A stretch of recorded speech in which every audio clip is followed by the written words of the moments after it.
O Brasil registrou 407 mortes por coronavírus em apenas 24 horas. No total, já são 3.313 mortos pela doença.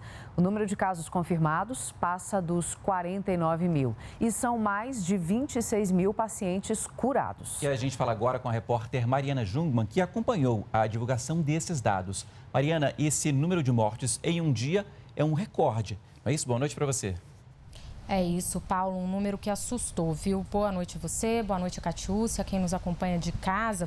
Assustou porque, a título de comparação, ontem a gente teve 165 mortes registradas num período de 24 horas. Hoje, esse número pulou para 407. O ministro Nelson Teich, da Saúde, deixou claro que isso levantou sim um alerta. Ele disse que é preciso observar como esse número de mortes vai se comportar nos próximos 2 ou 3 dias. Se ele continuar assim alto ou crescendo, pode ser um indicativo de que a curva no número de mortes está então se acentuando, está subindo. Mas a gente sabe também que existe uma dificuldade das secretarias de saúde, às vezes, em fazer o registro. E isso acaba represando os dados, então pode ser que a gente tenha esse número alto apenas porque houve dados aí acumulados que foram registrados agora. Vamos acompanhar o que ele disse.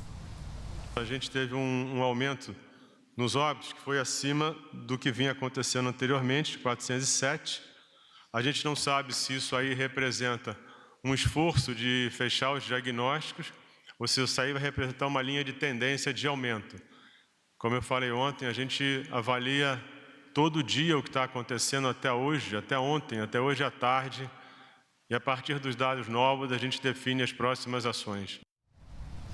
Bem, o ministro Nelson Teich também comentou a decisão do Conselho Federal de Medicina de liberar o uso de cloroquina pelos médicos no tratamento da Covid-19. O Conselho foi enfático em dizer que fez uma autorização e não uma recomendação para o uso dessa medicação. O ministro disse que o Ministério da Saúde age da mesma maneira, deixando a critério do médico, em conjunto com a família ou com o paciente, a decisão de utilizar essa medicação. O Conselho Federal de Medicina também deixou claro que os médicos devem esclarecer ao paciente e à família que não há evidência científica sobre a eficácia dessa medicação e que ela deve ser utilizada em 3 hipóteses. No início dos sintomas, quando outras doenças como dengue e gripe comum já foram descartadas, ou quando o paciente se interna e o vírus está se multiplicando, ou ainda quando ele está prestes a morrer e aí se utiliza no chamado uso por compaixão. O Conselho Federal de Medicina também ressaltou que essa medicação não deve ser utilizada em hipótese nenhuma como prevenção. Vamos acompanhar o que disse o presidente do Conselho Federal de Medicina hoje. Não existe qualquer indicação do uso preventivo da hidroxicloroquina em relação ao Covid. Isso aí é consenso em qualquer literatura do mundo e essa é a postura também do Conselho Federal de Medicina. Uso preventivo, não. O que nós aprovamos foi nessas 3 situações, o paciente com sintoma na fase inicial, o paciente na segunda fase, já com sintomatologia quando ele procura o hospital, e o paciente já entubado em ventilação em situação crítica. Mas não uso preventivo, não cabe uso preventivo da hidroxicloroquina em relação à prevenção da Covid.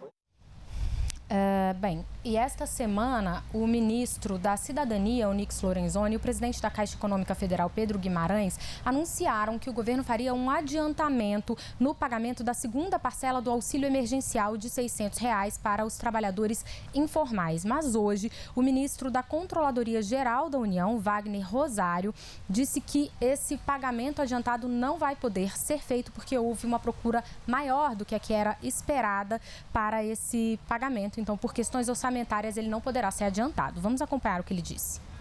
A nossa verificação até o dia 20 de abril era que até esse dia já havia sido transferido para a Caixa 31 bilhões de reais, que se aproxima muito de 1/3 do valor.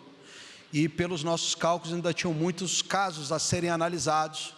Como era uma estimativa de valor com base no cadastro único, e a quantidade de pessoas que estão solicitando, elas são maiores do que, pelo menos aparenta ser maior do que a expectativa inicialmente feita, ou o planejamento inicialmente feito, o que nós alertamos era que não realizássemos um pagamento de uma segunda parcela antes de se verificar que o pagamento da primeira foi praticamente encerrado, ou pelo menos tem-se uma estimativa do número total de pessoas e o quanto que eu necessitaria de incremento na quantidade de recursos orçamentários para cobrir esses valores.